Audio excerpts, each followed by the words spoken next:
श्रोताओं, यात्रा चल रही है कार्यक्रम बहारें हमको ढूंढेंगी।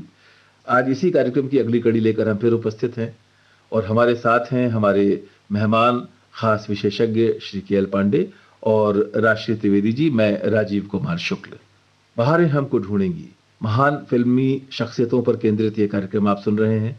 हमारी इस समय जिन शख्सियत पर हम बात कर रहे हैं वो है रोशन, और उनके बारे में बातचीत की हमारी आज की है ये अगली कड़ी।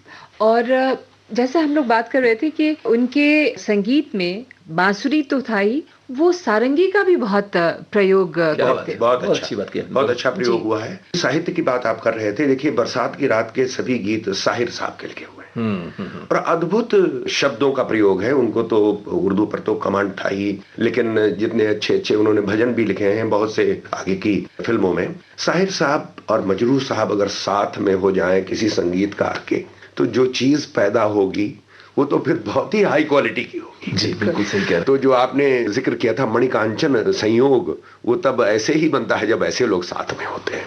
कव्वाली की बात थोड़ा विस्तार से कर सकते हैं। हाँ। तो आपने जिक्र किया कि साहिर साहब के लिखे हुए सारे इसके गीत हैं फिल्म के, लेकिन साथ साथ ये भी मानना पड़ेगा कि जो सबसे अधिक लोकप्रिय और मकबूल जो कव्वाली है, ना तो कारवां की तलाश है, उसमें अमीर खुसरो साहब के बोलों का भी उसको भी इस्तेमाल कर लिया गया है। बिल्कुल। ये जो कव्वाली है 12 मिनट की कव्वाली है टोटल, और इस कव्वाली कई खासियत है। इस कव्वाली में एक तो इसमें 5 सिंगर्स हैं, मन्ना डे साहब, रफी साहब, आशा जी, सुधा मल्होत्रा और एस.डी. बातिश। अच्छा। ये 5 लोगों ने इसमें गाया है और सबकी ग्रेजुअल अपीयरेंस है, एक साथ में नहीं है। कि खासतौर से जब रफी साहब इसमें आते हैं तो मन्ना डे साहब ने भी ये कहा था कि कमाल हो जाता है। यानी ये ऐसी कव्वाली है जिसकी रिकॉर्डिंग में 29 आवर्स लगे थे कंटिन्यूअस, 29 घंटे इसकी रिकॉर्डिंग में जो रफी साहब का वो है, मीरा पी गई विश्क का प्याला, जी ये जो पंक्तियां हैं ये रफी साहब ने गाई हैं। जी जी जी जी। तो अब देखिए स्लोली वो रफी साहब की एंट्री हुई है और मन्ना डे साहब ने एक इंटरव्यू में कहा था कि मैं खो गया कि किस तरह से इस व्यक्ति ने सुरों कहां से पकड़ा हुआ है। और स्टोरी लाइन से ऐसी जुड़ती है कि निकली राधा जट से आगे आती है तो उसी समय मधुबाला का आगमन होता है और बहुत धीरे धीरे स्टोरी लाइन से कैसे जोड़ करके रखी इस कव्वाली को। और आखिर में जो कि सूफी फिलॉसफी है कि अल्लाह और रसूल का फरमान है इश्क, और यानी हदीस इश्क है, कुरान है इश्क, और खुद क्या है बुद्ध को देवता करता है इश्क, इंतहा है ये कि बंदे को खुदा करता है इश्क। जी बिल्कुल। तो ये चीज इसमें वो पंक्तियां भी आती हैं जो बड़ी लोकप्रिय पंक्तियां हैं, बहुत कठिन है डगर पनघट की, जो आपने जिक्र किया वो अमीर खुसरो साहब की वो पंक्तियां हैं। तो ये सब पूरे बनने में ये चीज बनी जो बरसात की रात में ये कव्वाली। वास्तव में ये सही बात है कि अगर मेहनत से कोई चीज बनाई जाएगी तो ऐसी ही बनती है। बाकी जो 2 कव्वालियां हैं बरसात की रात में, मैं नहीं कहता कि मेहनत से नहीं बनाई गई थी, लेकिन वो उतना असर नहीं छोड़ती हैं जितनी ये छोड़ती है। कव्वालियों का चलन शुरू कर दिया हमारे रोशन साहब ने, और आगे 1963 में चांदी का बदन सोने की नजर ताजमहल में, जी। फिर दिल ही तो है 1963 में ही आई, उसमें वो जो है निगाहें मिलाने को जी चाहता है वो। तो इस तरह से उनकी कव्वालियां आती गईं और मकबूल होती गईं, यहाँ तक कि बाकी और लोगों में जो हमारी स्टंट फिल्में थी उनमें समय एक एक कव्वाली सब लोग डालना शुरू कर दिए, कव्वालियों का ट्रेंड शुरू हो गया। एक फिल्म आई थी कव्वाली की रात, इकबाल कुरैशी साहब का म्यूजिक था, उसमें भी 3 कव्वालियां थी, लेकिन इस कव्वाली को कोई मैच नहीं कर पाया अभी तक की सबसे अच्छी कव्वाली है। तो फिल्म बरसात की रात की तो ये कव्वाली हम सुनवाते हैं। ना तो कारवां की तलाश है, ना तो हम सफर की तलाश है। आइए सुनते हैं।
ना तो कारवां की तलाश है, ना तो कारवां की तलाश है, ना तो हम सफर की तलाश है, ना तो कारवां की, ना तो कारवां की तलाश है, ना तो कारवां की, ना तो कारवां की, ना तो कारवां, ना तो कारवां की तलाश है, ना तो हम सफर की तलाश है, अब ना तो हम सफर की तलाश है, अब ना हम सफर है, ना तो हम सफर की, ना तो हम सफर की, ना तो हम सफर की तलाश है। मेरे शौक खाना खराब को, मेरे शौक खाना खराब को तेरी रह गुजर की तलाश है, मेरे शौक खाना खराब को तेरी रह गुजर की तलाश है, मेरे शौक खाना खराब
जिस्म इश्क है और जान इश्क है, ईमान की जो पूछो तो ईमान इश्क है, तेरा इश्क है मेरी आबरू, तेरा इश्क मैं कैसे छोड़ दूं, तेरा इश्क मैं कैसे छोड़ दूं, मेरी उम्र भर की तलाश है, तेरा इश्क मैं कैसे छोड़ दूं, मेरी उम्र भर की तलाश है, तेरा इश्क मैं कैसे, इश्क इश्क तेरा इश्क मैं कैसे, इश्क इश्क इश्क इश्क इश्क इश्क इश्क इश्क इश्क इश्क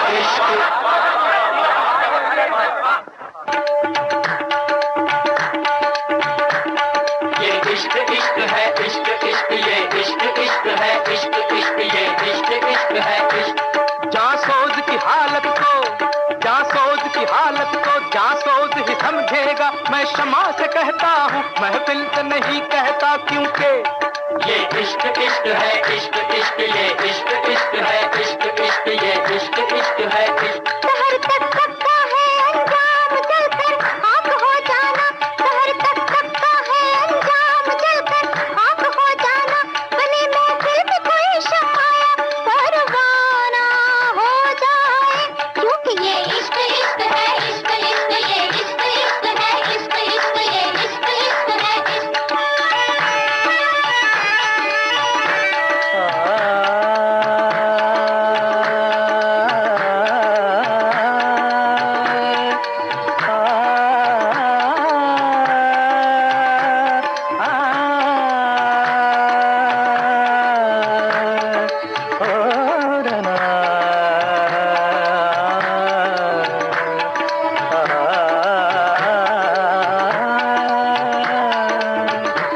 रिश्ते दिल रस्नोदार से रोकी ना गई, किसी खंजर किसी तलवार से रोकी ना गई।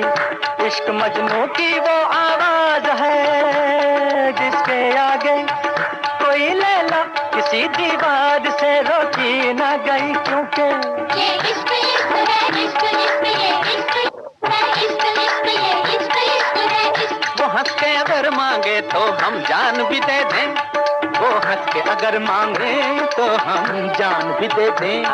ये जान तो क्या चीज है, ईमान भी दे दे, क्योंकि ये इश्क इश्क है, इश्क इश्क ये इश्क इश्क है, इश्क इश्क ये इश्क इश्क है इश्क। नाज़ो अंदाज से कहते हैं कि जीना होगा, जहर भी देते हैं तो कहते हैं कि पीना होगा। नाज़ो अंदाज से कहते हैं कि जीना होगा, जहर भी देते हैं तो कहते हैं कि पीना होगा। जब मैं पीता हूँ तो कहते हैं कि मरता भी नहीं, जब मैं मरता हूँ तो कहते हैं कि जीना होगा। ये इश्क इश्क है, इश्क इश्क ये इश्क इश्क है, इश्क इश्क ये इश्क इश्क है इश्क। मज़हबे इश्क की हर रस्म कड़ी होती है, हर कदम पर कोई दीवार खड़ी होती है। इश्क आजाद है, इश्क आजाद है, हिंदू ना मुसलमान है इश्क। आप ही धर्म है और आप ही ईमान है इश्क। जिस आगा नहीं शेख ब्राह्मण दोनों, उस हकीकत का गरजता हुआ ऐलान है इश्क। इश्क ना पूछे ओए इश्क ना पूछे दीन धर्म नो, इश्क ना पूछे जाता, इश्क के हथों गर्म लहो विच डुबिया लख कराता देवे इश्क। ये इश्क इश्क है, इश्क इश्क ये इश्क इश्क है, इश्क इश्क ये इश्क इश्क है इश्क। राह उल्फत की कठिन है, इसे आसान समझ, क्योंकि ये इश्क इश्क है, इश्क इश्क ये इश्क इश्क है इश्क। बहुत कठिन है, बहुत कठिन है डगरपन घटकी, बहुत कठिन है डगरपन घटकी, डगरपन घटकी, डगरपन घटकी, डगरपन घटकी, डगरपन घटकी। बहुत कठिन है डगरपन खटकी, अब क्या भर लाऊं मैं जमुना से मटकी, क्या भर लाऊं मैं जमुना से मटकी, अब क्या भर लाऊं मैं जमुना से मटकी, क्या भर लाऊं मैं जमुना से मटकी। मैं जो चली जल जमुना फरन को देखो कथेरी, मैं जो चली जल जमुना फरन, नंद को छोड़ मोहे रोके ठाड़ो तो क्या भर लाऊं मैं जमुना से मटकी, क्या भर लाऊं मैं जमुना से मटकी। हाँ क्या भर लाऊं मैं जमुना से मटकी,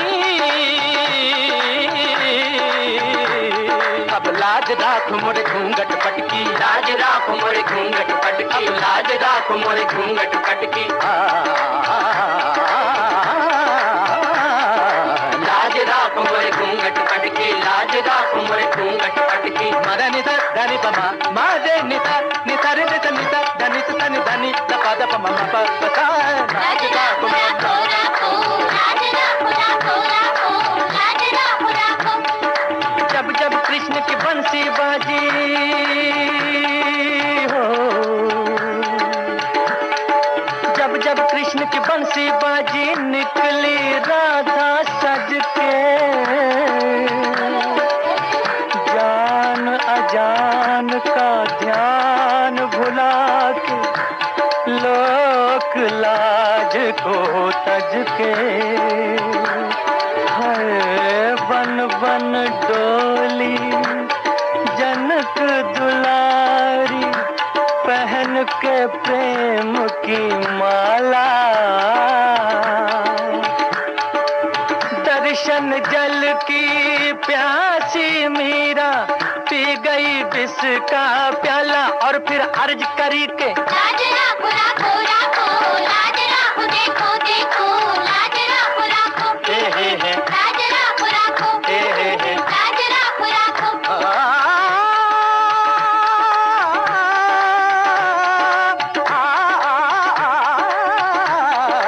इश्क इश्क है, इश्क इश्क ये इश्क इश्क है, इश्क इश्क ये इश्क इश्क है इश्क। अल्लाह रसूल का फरमान इश्क है, यानी हदीस इश्क है, कुरान इश्क है। गौतम का और मसीह का अरमान इश्क है। ये कायनात जिस्म है और जान इश्क है। इश्क सरमद इश्क ही मंसूर है। इश्क मूसा इश्क को है तूर है।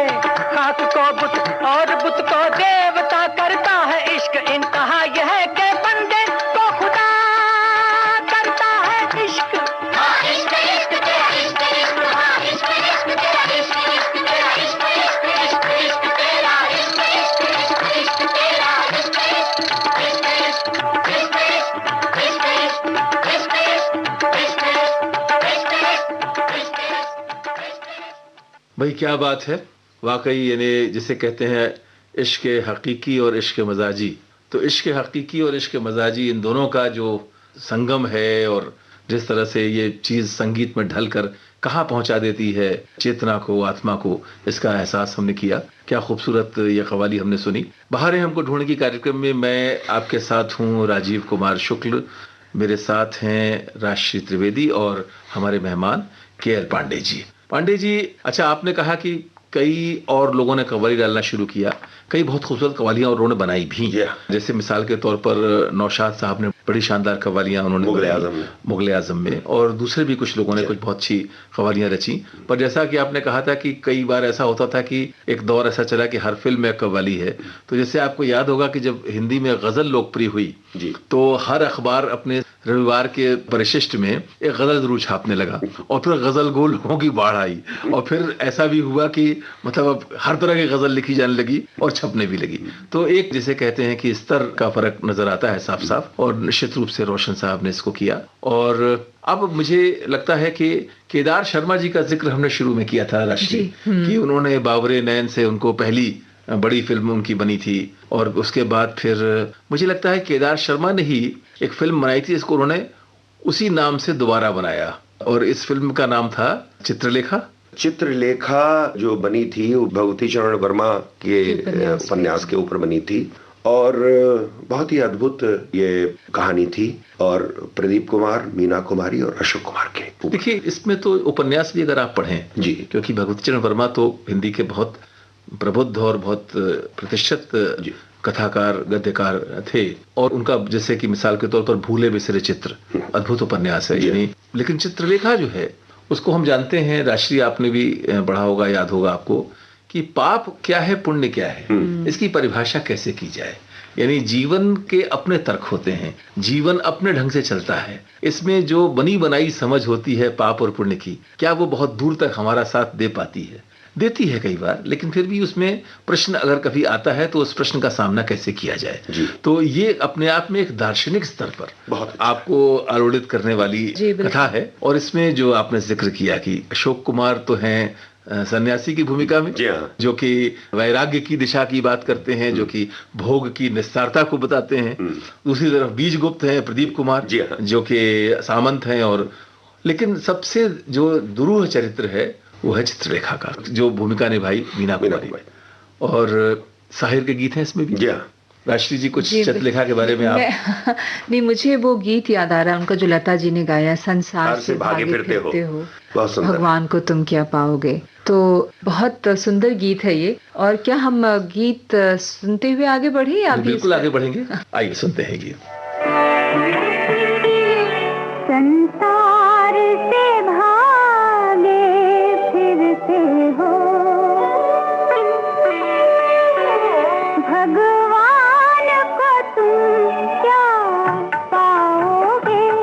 इस लोक को भी अपना न सके, उस लोक में भी पछताओगे।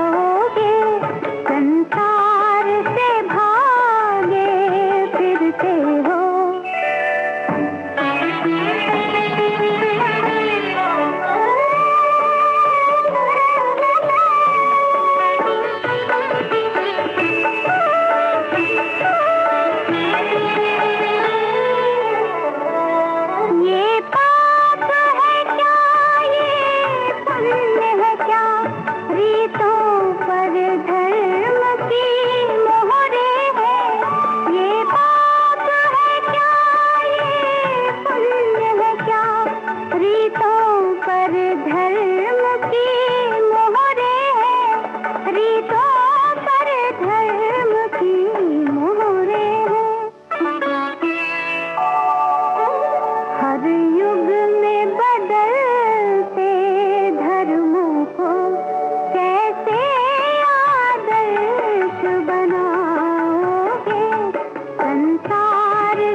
मैं यहाँ एक जिक्र करना चाहूँगा पांडे जी। कुछ वर्ष पहले हिंदी की एक पत्रिका ने सर्वेक्षण किया जिसमें जो तमाम हिंदी फिल्मी गीत हैं उसके बारे में पाठकों की राय ली गई और उसके आधार पर उन्होंने अंत में एक सूची बनाई कि सबसे अधिक लोकप्रिय गीत सार्वकालिक कौन से हैं। लगभग समझिए 10 वर्ष पहले की बात है मोटे तौर पर। तो उस समय जब वो उन्होंने अपना सर्वेक्षण प्रकाशित किया तो जो पहला गीत था नंबर 1, वो गीत भी चित्रलेखा का था। वाह। और वो गीत था मन रे। बिल्कुल, मैं वही समझ गया। न धीर धरे। बिल्कुल, ये मोहम्मद रफी साहब का गाया हुआ जो गाना है और जैसे आपके हृदय को मथ देता है। सही। जो इसमें जो पीड़ा है, जो व्यथा है और जिस तरह से काहे ये जतन करे, यानी जो जिस तरह का वो निरुपाय भाव है। हाँ। मैं समझता हूँ कि अद्भुत है गीत। मैं एक चीज जानना चाहूंगी राजीव जी कि जैसे रोशन जी ने बहुत सारे हिट गाने दिए, बहुत लोगों ने सराहा उनको, लेकिन फिर भी उनके बारे में कहा जाता है कि बहुत कमर्शियली हिट नहीं थे। ऐसा क्यों?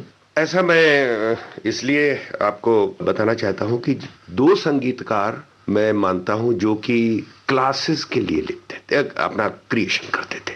एक रोशन साहब हैं, दूसरे मदन मोहन साहब हैं। इसलिए ये बिल्कुल जन सामान्य में उतने अधिक पॉपुलर नहीं हो पाए जितना उनको होना चाहिए था। दूसरा एक और कारण रहा कि रोशन साहब बहुत ही कम उम्र में हम लोगों के बीच से अलग हो गए, यानी मात्र 50 वर्ष की उम्र में उनका देहावसान हो गया। और आप ये सोचिए आजकल के नए नए संगीतकार 5-6 साल के अंदर ही 100 से ऊपर फिल्में दे देते हैं आजकल के लोग। ये तो असेंबली लाइन की तरह आती है। हाँ। जबकि रोशन साहब ने सन 49 में शुरू किया और 1968 में अनोखी रात उनकी आखिरी फिल्म थी। तो इस अंतराल में उन्होंने केवल 56 फिल्में दी 19 साल में। 19 साल में, यानी लगभग आप अगर गणित लगाएं तो 19-57 होता है। यानी उससे यानी लगभग एक साल में 3 फिल्म का आता है, उससे थोड़ा सा कम, क्योंकि 57 भी नहीं हुई, 56 हुई। जी जी जी जी। तो इस तरह से एक तो कम समय और दूसरा उस समय कितना ज्यादा कंपटीशन था। ये सबसे ज्यादा एक्टिव गोल्डन पीरियड में रहे रोशन साहब, यानी 60s में पूरा। हम अगर कहें कि 56 ऑनवर्ड से हम अगर ले लें 56 to 68, यानी 60 to 68 रादर हम ले 8 साल, जिसे हम स्वर्ण काल कहते हैं। स्वर्ण काल है भारतीय फिल्म संगीत का, हिंदी फिल्म संगीत का। जी हाँ। अब उस समय सब कोई था, यानी नौशाद साहब भी थे, मदन मोहन साहब भी थे, लक्ष्मीकांत प्यारेलाल का आगमन हो गया था 1963 में, शंकर जयकिशन पूरे शबाब पर थे। तो ये सब, सचिन देव, एस.टी. बर्मन साहब, आर.डी. बर्मन साहब 61 में आ गए थे, चित्रगुप्त, हाँ चित्रगुप्त थे, तो उनके खयाम साहब थे, जयदेव साहब थे। तो इस समय इनका मतलब सब अपने अपने अच्छा म्यूजिक दे रहे थे। उस समय इन्होंने भी अपना म्यूजिक दिया जो सबसे अलग रहा, लेकिन फिर भी अपना इतने साल में, इतनी कम फिल्मों में, इतने कम गीतों में, करीब 460 गीत करीब इनके टोटल है, तो अपनी इन्होंने छाप छोड़ी। तो वो कारण वही है। तो हम वापस उस पर लौटते हैं। मैं एक नाम और जोड़ना चाहूंगा संगीतकारों का, हम चूंकि जिक्र करते चले जा रहे थे, वैसे कुछ और नाम छूट सकते हैं। रवि का नाम लेना चाहिए। बिल्कुल, रवि का नाम है। सलील चौधरी जैसे महान संपन्न संगीतकार। लेकिन ये है कि हम अगर उस गीत पे लौटें, मन रे, कल्याण जी आनंद जी, बिल्कुल सही कहा आपने। तो मन रे तू काहे न धीर धरे, इसमें जो मोहम्मद रफी साहब की भी आवाज का जो एक खास टेक्सचर है, एक खास बुनावट है, उनके कुछ गीतों में सुनने को मिलती है। ये मुझे लगता है पांडे जी, अगर आप विचार करेंगे तो साथ ही न कोई मंजिल, जो बम्बई का बाबू का गाना है, सचिन देव बर्मन का संगीतबद्ध किया हुआ, तो एक गहरी निराशा जो रची बसी है और उसके अंदर से जो मिठास, उस व्यथा, घनी भूत पीड़ा की जो मिठास है, वो इस गीत में बिल्कुल। और साथ साथ दार्शनिकता है इस गीत में, खासतौर पर दार्शनिकता है कि इसको किसने बांधा, इस जीवन में किसने, सुख दुख को कौन बांध पाया है, रंग पे किसने पहरे डाले, रूप को किसने बांधा। और फिर अंत में वो पंक्तियां आती हैं कि कोई साथ नहीं मरता, कोई साथ नहीं जाता, उतना ही उपकार समझ कोई जितना साथ निभा दे, जन्म मरण का संग है सपना, ये सपना बिसरा दे। राजीव जी को गीतों के बोल एकदम याद है। मैं जब से यही सोच रही हूँ कि किसी भी गीत की बात हो और वो एक एक पंक्तियां बताते हैं। क्या राशि जी बड़ी मेहनत से इस पाठ को याद किया था स्कूल कॉलेज में। बहुत अच्छा है ना। इस गीत के बारे में मैं आपसे एक चीज और शेयर करना चाहता हूँ अपने श्रोताओं के साथ भी, कि ये यमन राग पर आधारित है। और यमन राग का जिक्र मैंने किया था जब हमारे रोशन साहब उस्ताद अलाउद्दीन खां साहब के पास मैहर गए सीखने। अरे वाह, अच्छा। वहां तो पंडित रविशंकर जी थे, वहां ये पंडित निखिल बनर्जी थे, वहां उस्ताद अली अकबर खां साहब थे। तो यमन को सिखाया गया रोशन साहब को, और यमन उन्होंने 1 महीने सीखा। जब उस्ताद साहब ने कहा कि अब बजा के दिखाओ, तो यमन बजाया और इतना अच्छा बजाया कि उस्ताद साहब ने ये कहा कि अब काफी हो गया, बाकी तुम सब कर लोगे। अब यमन पक्का तुमने हमको संतुष्ट कर दिया बजा करके, तो अब सब आगे कर लोगे, अब जाकर के संगीतकार बन सकते हो। ये समझ लीजिए वो यमन इसमें बिल्कुल बंदिश की तरह आया हुआ है। मन रे तू काहे न धीर धरे, वो गीत अब सुनते हैं।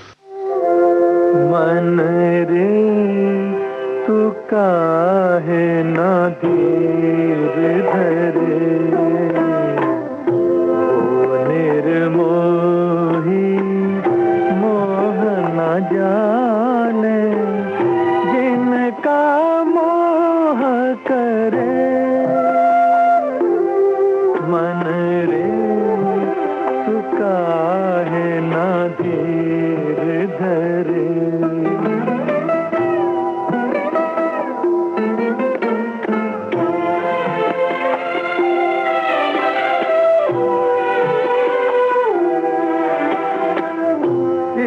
जीवन की चढ़ती ढलती धूप को किसने बांधा, रंग पे किसने पहरे डाले, रूप को किसने बांधा। काहे ये जतन करे,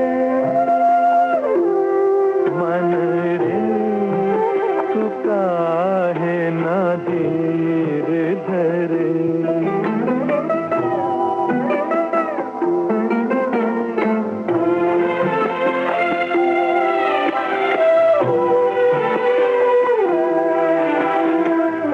उतना ही उपकार समझ कोई, जितना साथ निभा दे।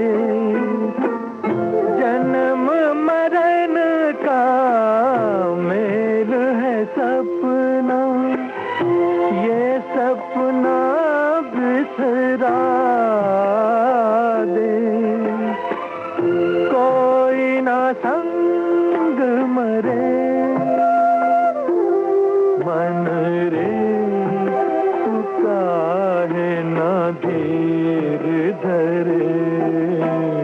ओ निर्मोही मोह न जाने, जिनका मोह करे। मन रे तू काहे न धीर धरे।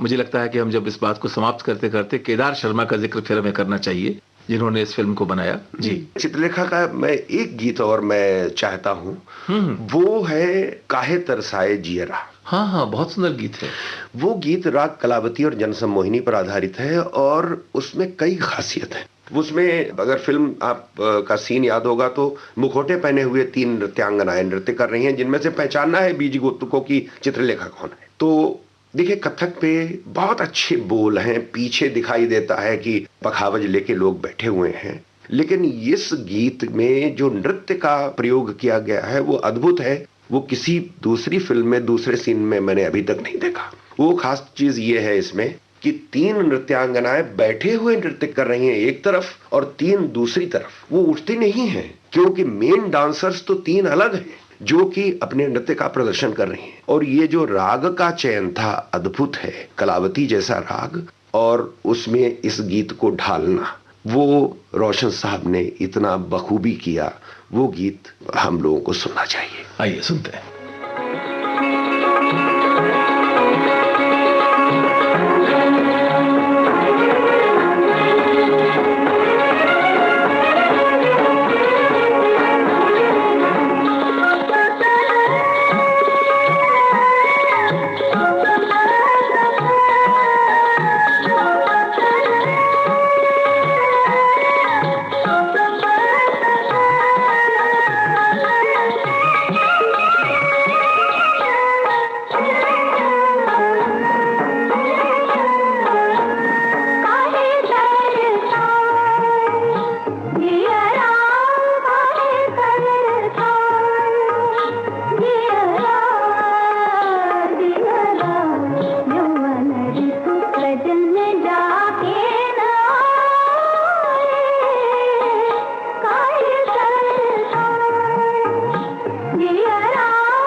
इसके साथ ही आज हम अपनी बातचीत को यहाँ समेटते हैं, लेकिन ये सिलसिला भी चलेगा क्योंकि रोशन साहब पर करने के लिए बहुत सारी बातें हैं, उनके बहुत सारे गीत हैं, तो ये सिलसिला जारी रहेगा।